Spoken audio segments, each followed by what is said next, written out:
Welcome to a podcast about wealth and life with the advisors from Foster and Motley.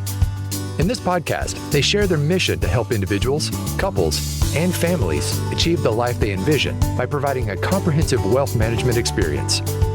Join this seasoned team of experts as they explore actionable steps to improve your financial well-being and answer your most pressing questions. For most people, the goal of a lifetime of work and a career is retirement. But how do you financially prepare for retirement? I mean, really, how do you navigate life with no paycheck? Or is there a paycheck? What are the options, and how do you know what makes sense for you? I'm Patrice Sikora. And with me to talk about creating the post-employment paycheck are Foster and Motley's Hail and Rachel Rasmussen. Now, Luke is a financial planner. Rachel is an investment manager, and they know a thing or two about setting yourself up for retirement. Luke, going to tap you first. Why should people care about retirement plans? This is exciting. This is an exciting thing to talk about, believe it or not, because this is the way you move yourself from working for somebody else to moving to a place where you can do what you want to when you want to.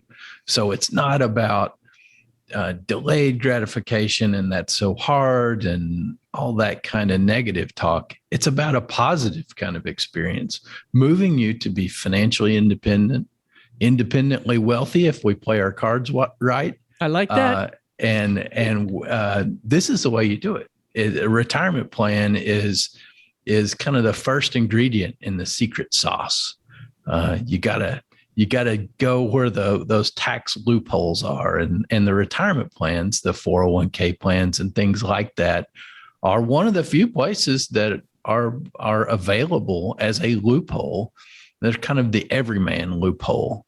And the government will allow you to not pay taxes on money you contribute. And you just don't get to do that in very many places. So I think it's a neat trick. And it's the way to get yourself going towards where you really want to be. I think once you start saving in whether it be a 401k or whatever it is, the momentum keeps you going. But how do you get them to start? I think you have to lay out the vision. I think you've got to know where you're going. And you don't have to know exactly where you're going, but you have to know that at some point, you probably don't want to work any longer, or the human body does give out. You may not be able to work any longer. So there's a kind of a two parts to that. Is one, you want to accumulate enough wealth that you can do what you want to do when you want to do it, when you're still healthy enough to do it and enjoy it. And the other is it's a little bit of a protection if life doesn't go the way you think it might. You've got enough saved where you can do what you need to do for you and your family because you've created that flexibility in the form of saving in your retirement plans. I love this phrase here, loophole for the everyman. You kind of paraphrase that. Talk about that. Well, the tax code is a very complicated thing. And we hear on TV and other places about how, this giant company doesn't pay any taxes. And, we think, oh my gosh, how could that be? How does that translate to me? It seems like I'm paying too many taxes. Well, the tax code has actually gotten a lot simpler for the individual in the last few years with the increase of the standard deduction. Used to, a lot of people got to itemize different deductions, and now they don't get to as much because our standard deduction is nice and high. But because you don't get to itemize, you lose out on some things that you used to get to deduct. But a retirement plan contribution is still something you get to deduct. So they didn't kind of scrap that when they scrapped a bunch of the other deductions. So this is an encouragement by our government to hopefully make us self-sufficient. So they give us a break so they don't have to take care of us later. So take advantage of the break, save your money, and you can be financially independent, separate and apart from any government resource. But what about Social Security? Well, what about it? I'm not sure. It seems like it's going to be there, but I think it's going to be there for all of us in a ever decreasing format. Even now, they are not decreasing Social Security benefits per se, but your Medicare costs are adjusted based on how much money you earn. So essentially, they're taxing people that have done better, potentially saved more or earned more money through a higher Medicare cost when you receive it. And that Medicare cost, guess what? Comes right out of your Social Security. So it's kind of like they tax Social Security. So I think we all hope that Social Security is a promise that we can count on, but it seems like it's getting means tested around the edges. And I think it's a safe bet to say that it's not going to mean as much in the future as it does to current retirees, because it'll just be diminished in some way, shape, or form. So the earlier we can start saving in some other form, the better. That's right. We have to be independent. We're in the business of making people financially independent, and we have to create our own financial independence separate and apart from things that we used to be able to count on more than we can count on now. And the retirement plan is the first step in the series of steps that you can use to create that independence. Rachel, talk to me here. Well, Social Security may not be enough. So you have to come in and figure out what your needs are going to be, now and in the future. And where are you going to make up that shortfall? If you can't count on Social Security to meet all your needs, well, you have to come in with some savings on your own. And the earlier that you do that, the better off you're going to be. We talk about paying yourself first. We use that term a lot. Each and every month, you have bills that you need to pay. You pay your mortgage, you pay your utilities. Well, pay yourself as part of that list. And what I mean by that is investing early and often is going to set yourself up for success down the road. Money is a powerful tool in that it compounds. And, you hear that saying, money is the eighth wonder of the world. Power of compounding is the eighth wonder of the world, because money makes more money. And I think it was Benjamin Franklin that said, money makes money. And the money that money makes money. And that was, I love that, because it's true. Like, if you start saving early, you may only need to save, say, 10% of your income, because your money is growing and growing. But if you wait and you defer that savings, that paying yourself first for a few years, you may need to save 15% or 20%.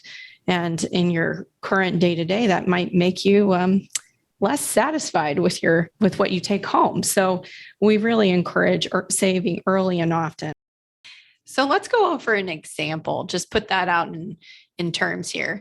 So let's say we have an 18-year-old, and that 18-year-old is smart. So they're starting to save early. This 18-year-old is saving $2,000 a year for 10 years. So $2,000 each and every year, $20,000 total. If you apply an 8% growth number to that each and every year, and we know markets don't work that way, but just let's keep it simple. At age 65, that portfolio would end up at a value of nearly $540,000. So that's quite a lot of growth for a $20,000 investment. You put it in early, often, and leave it in for a long time. It's just the power of compounding, money making money for you. We think that's a really cool concept. Take that same individual, and let's say they weren't as wise at 18 and they waited to save until they were 28. So 10 years later, that person would have to save $3,000 a year for 20 years. So $60,000 of their own money triple the original investment to end up at a similar amount. So that would take them to $548,000 at age 65. So you can really see that you get to the same value at the end of the day, but you have to put in more money for longer, the longer you wait to save. So that's where this advice comes. Pay yourself first, start early, save often, and stay invested. So the 2000 certainly makes more sense. Well, and you don't want to leave benefits on the table. One of the things is, okay, you're saving money, but if you're working for a company, most times there is some sort of a match, some sort of incentive to get you to save. So say you save 3%, perhaps your company throws in 3% of their money. Mm-hmm. So it would be crazy for you to leave that compensation on the table by not putting in at least enough in your 401k to get the match. That's free money. So at least be doing enough to get the match and get the full compensation available to you. And perhaps they give you some stock in the company because you're contributing to these plans.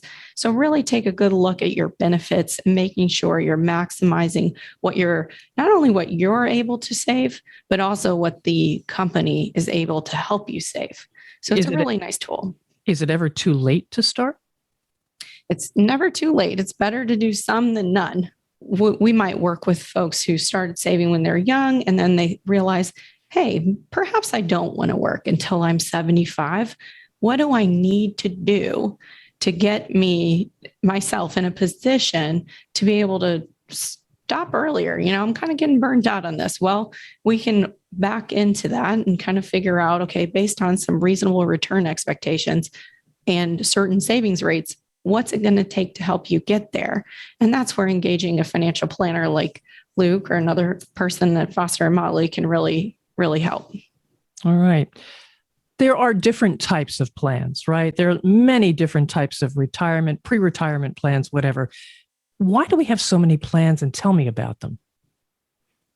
It's an interesting question. I don't know the why. I think they just kind of sprout up based on need and maybe tax circumstance, a little bit of politics thrown in around the edges. So maybe the common ones that we run into, if somebody's employed at a company that is a pretty good sized company, usually they'll have a 401k. So people have heard about 401ks, even if they don't have one, they conceptually kind of know what one is. And that's probably the most common kind of plan that there is. That's called a defined contribution plan, because you define what you want to contribute, and what it's actually worth when you retire is a mystery. and the other kind of plan, which is less common, but it used to be a lot more common, the pension plan. Oh gosh, a pension. What's a pension? Yeah, I know. They were great when they were around, and they're just gradually going extinct because employers have to make a promise in the end, and it's hard to live up to that promise. It's hard to promise something several years in the future. So we talked about defined contribution, that you define what you contribute. Okay, I put in $5,000 a year. That's my contribution. Now, defined benefit is, hey, if you put in 8% of your salary, whatever that is, then at the end, you get a defined benefit. So that might be $2,000 a month from the widget pension plan. Mm-hmm. Now, the problem with the widget pension plan is that the widget company a lot of times doesn't last as long as the promise to pay. So the businesses have a lifespan. They kind of come and go. But pensions actually have a very long lifespan. So the things don't match up very well. The lifespan of the company and then the lifespan of the promise of the pension don't match up very well. So they have become a lot less common. A lot of our friends that work for government entities, if they're a school teacher or if they work for the federal government or state government, maybe local governments, have access to pension plans, but most of the rest of us don't. So we get to contribute to our 401k plan. We get to maybe do an individual retirement account. That's another common kind of retirement plan, especially for people that don't have access to a 401k plan. If you don't, then you can contribute to an individual retirement account. Those, your contribution level is a little bit smaller. It doesn't offer a match, so it's not quite as good as a 401k plan, but it is a type of savings plan that might be good for somebody that has their own business and it's a small business, and they want to contribute to a retirement plan, but they don't really have that much. So it may work really well for those people in those circumstances that have a limited amount that they can contribute and don't have a company sponsored retirement plan. So I think our government over the years has come up with opportunities for people to save that are in different circumstances. So if you're a company employee, maybe that's the 401k plan. If you're a privately employed person running your own business, maybe that's an IRA or a SEP IRA. There's all kinds of really complex kind of retirement plans that are out there. But what the listener needs to know is there's a way to save and get this everyman loophole. There is a way to kind of get tax benefits almost no matter where you work or what you do. You just have to talk to somebody that's versed in this kind of thing, and they will tell you what your best options are. So we just have to take advantage of the best things that are available at the time and do those. And then next year we ask the same question: is there something else better available? And surround yourself with a good team of people, a CPA, a financial planner, investment advisor. All these kind of people are versed in retirement plans and can look at what you have available to you and help you take advantage of these loopholes. Luke, you make just such a good point there, as we've seen pension plans phase out over the years because companies are de-risking their balance sheet. They're putting more of the onus on the employee to be the saver and take the risk of, okay, does this money last throughout the retiree's lifespan?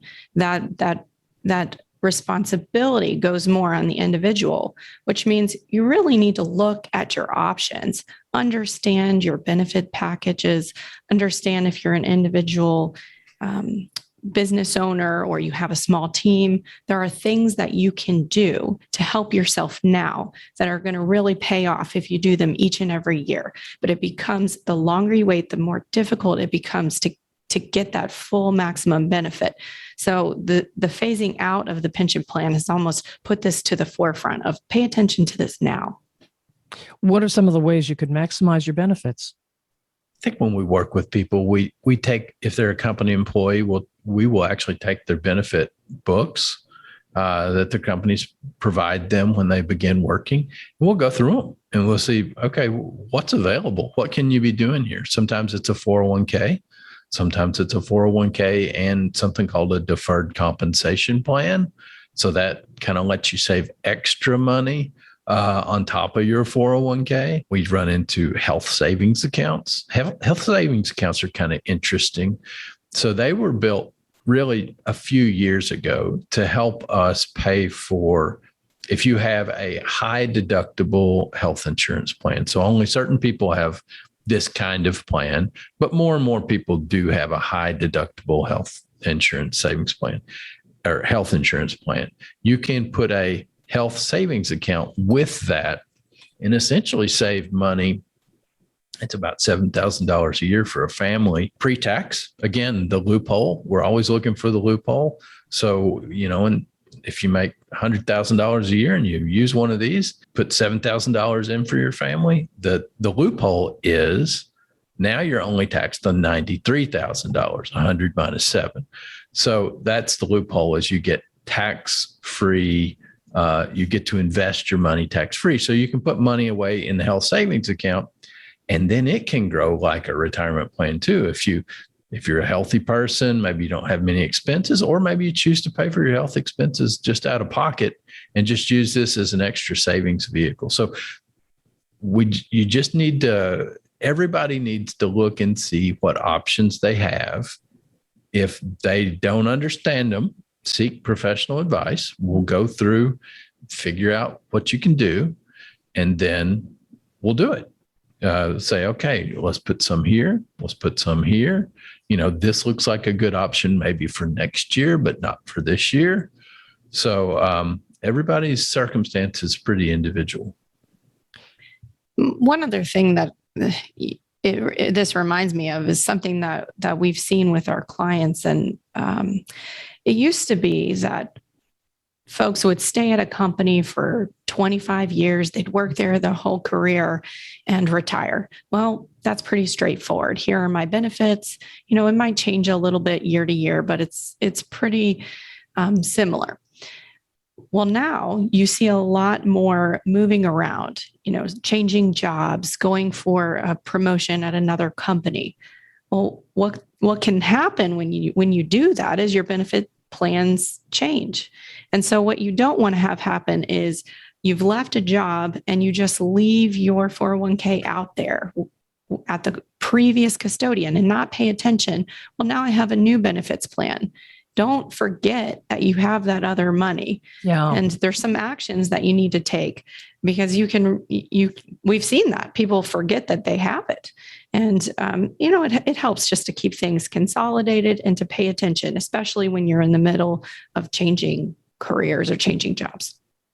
You were talking about taxes. Now, there are several kinds of IRAs. There's the Roth, and then there's the traditional. Talk to me about how taxes play into how someone should think about where they're putting their money.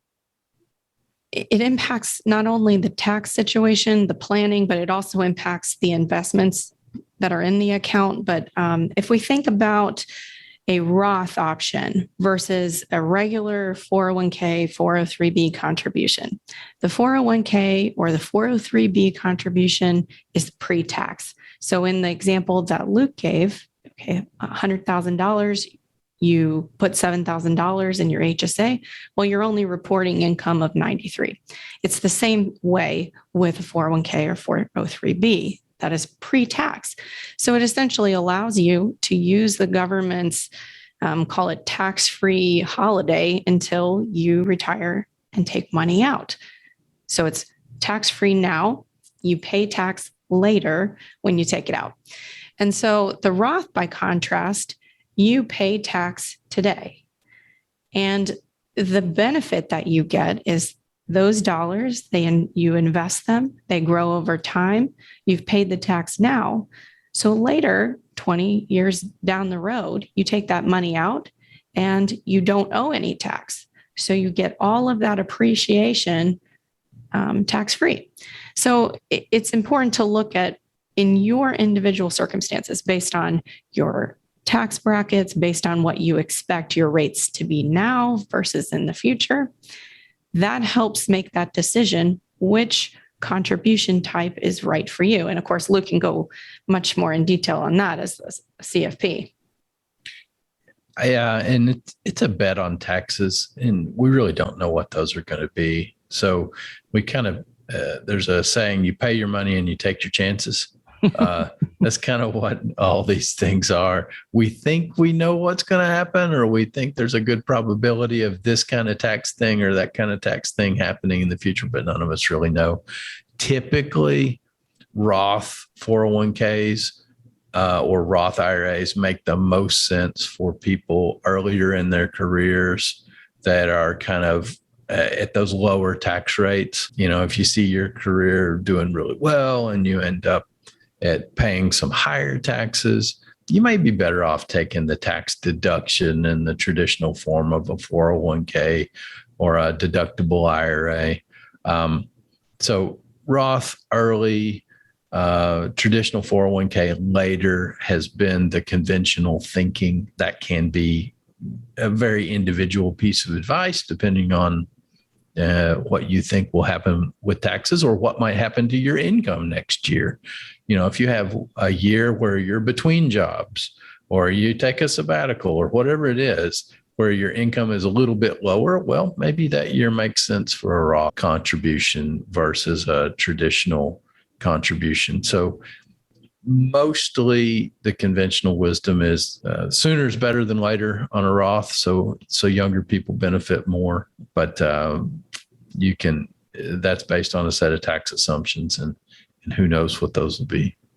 And even under certain circumstances, you can do both. You could invest in your 401k in the pre-tax, and you can also invest in a Roth. That's available for some individuals and not others. It kind of depends on if you have IRA dollars hanging out there. And now we're getting into all sorts of complications, but there are certain tricks called two-step Roths where you can not only contribute to your 401k, but also get some money in a Roth account as well. Is the type of investment being made in your retirement account important? We think so.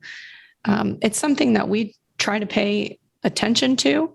It's when you have multiple account types. And what I mean is you have either tax deferred or tax exempt or taxable. So that depending on the tax treatment, that can help inform what kind of investments best belong in those accounts. And I'll give you an example. So if you have a stock that's paying you a dividend, oftentimes those dividends are taxed at better rates than your, say, W-2 income. So there's a lower tax rate that applies, and not every time, but often. Putting those stocks perhaps in a taxable account and paying that lower rate is better, potentially, depending on the timeline, better than putting it in an IRA account. Instead, we might consider, well, what better fits in a 401k or an IRA retirement account? Perhaps it's an investment that's a little less tax efficient, that's more expensive, that pays higher interest, that is taxed at ordinary rates that could exceed the same rates that you would pay on dividends. So it's important, and we call this asset location.